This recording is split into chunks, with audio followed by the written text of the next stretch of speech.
चला तर आपण आज शिकूया आजच्या लेक्चरमध्ये एक नवीन इंटरेस्टिंग टॉपिक. जसं लास्ट लेक्चरमध्ये मी सांगितलं होतं की आपण जे आता हे मेनू शिकतो आहोत ते ॲनालिसिस, डेटा ॲनालिसिस, रिपोर्ट्स बनवणं वगैरे याच्यासाठी यूज होतात. तर आत्ता पण एक तसा इंटरेस्टिंग टॉपिक आपण शिकणार आहोत. तर चला आपण चालू करूया जास्त वेळ. ओके, तर आपल्याकडे एक डेटा आहे. काय शिकणार आहोत आपण टॉपिक? आजच्या टॉपिकचं नाव आहे सॉर्ट. डेटा मेनूमध्ये तुम्ही इथे बघू शकता सॉर्ट ऑप्शन आहे. ठीक आहे, सिंपल आहे पण खूप युजफुल आहे. आपल्याकडे एक छोटासा डेटा आहे इथे. त्याच्यामध्ये सेल्समन आहेत, प्रोडक्ट आहे, एरिया, रेट, क्वांटिटी, अमाऊंट. आता सेल्समनची नावं ना इथे रिपीट आहे. सी सी सी ए ए तर रिपीट आहे. ए आणि बी आणि सी अशी रिपीट आहेत. प्रोडक्टची नावं पण रिपीट आहेत, एरियाची नावं पण रिपीट आहेत.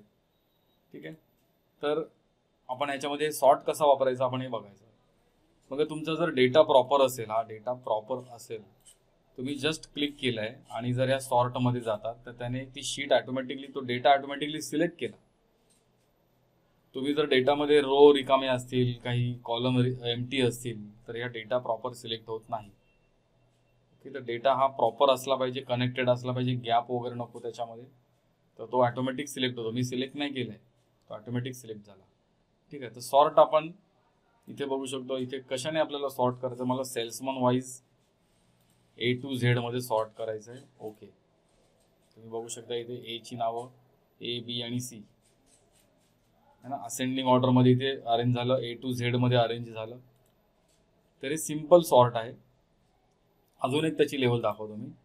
आपण इथे same sort by salesman A to Z आपण इथे ठेवलं आहे. इथे ना एक ॲड लेवल म्हणून ऑप्शन आहे, ॲड लेवल. ॲड लेवल केलं तर इथे काय आहे की मला काय पाहिजे की सेल्समनच्या नावाने तर सॉर्ट करायचंच आहे, पण जिथे सेल्समनची नावं सेम सेम आहेत, म्हणजे जसं आता इथे ए सेम आला, बी सेम आलं, तर काय पाहिजे आपल्याला इथे क्वांटिटीच्या नावाने क्वांटिटीमधून कमी स्मॉलेस्ट टू लार्जेस्ट अरेंज झालं पाहिजे. कधी होणार आहे? जर सेल्समन सेम असेल तर. म्हणजे इथे तुम्ही बघितलं तर इथे ए नाव हे तीनदा आलं आहे, तर आपण इथे काय होणार, ज्याची क्वांटिटी कमी आहे, म्हणजे इथं हे 55 आहे ना, ते वरती येणार 55, 89 आणि नंतर 96. आपण या देन बाय मध्ये क्वांटिटी टाकला आहे. ओके करूया आपण जस्ट त्याला. इथे तुम्ही बघू शकता बघा, ए 55, ए 89 आणि ए 96. म्हणजे इथे सेम आहे म्हणून हा सेकंड कॉलम मध्ये गेला, पण इथे जर सेम नसेल तर तो सेकंड कॉलम मध्ये जाणार नाही. कळलं का? परत बघा, आपण इथे सॉर्ट मध्ये गेलो. पहिला आपण काय फर्स्ट प्रिफरन्स कशाला द्यायचा आहे? सेल्समनला. सेल्समन नुसार A to Z अरेंज झालं पाहिजे. आणि सेकंड प्रिफरन्स कशाला आहे? क्वांटिटीला. पण ते क्वांटिटीमध्ये कधी जाणार? जर सेल्समनची नावं सेम असतील तर तो सेकंड कॉलममध्ये जाणार, जो आपण दिला तो. आता मला थर्ड पण पाहिजे, म्हणजे आता क्वांटिटी पण ओके आहे, पण मला आता अजून एक पाहिजे. आपण अजून एक लेवल पण इथे ॲड करू शकतो. ठीक आहे, पण तो सेकंडमध्ये कधी जाणार? जर सेल्समन सेम असतील तर.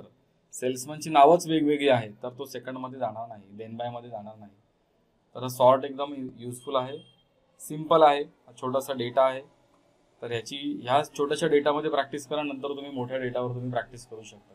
ऑलवेज मी हे सांगतो की पहिले छोटी प्रॅक्टिस करा, तुमची आयडिया क्लिअर करा, नंतर तुम्ही मोठ्या मोठ्या डेटावर तुम्ही काम करा. ओके, ठीक आहे, धन्यवाद.